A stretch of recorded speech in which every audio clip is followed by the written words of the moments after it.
ভারতে বসে বাংলাদেশকে শাসন করতে চেয়েছিল শেখ হাসিনা, বলেছেন বিএনপির সাংগঠনিক সম্পাদক শাহীন শওকত।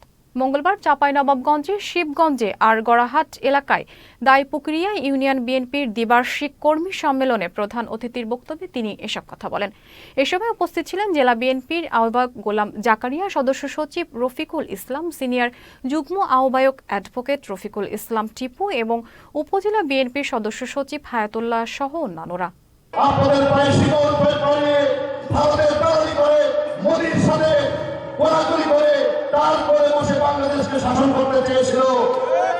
সেই শেখ হাসিনা আমাদের সেনাবাহিনী থেকে আমাদের বেগম খালেদা জিয়াকে এক কাপড়ে বের করেছিলেন। সেই খালেদা জিয়া আল্লাহ তাকে দিবে, তোমার নসিবে কি আছে? তুমি তো 45 মিনিটে পালিয়ে গেছো বাংলাদেশ থেকে।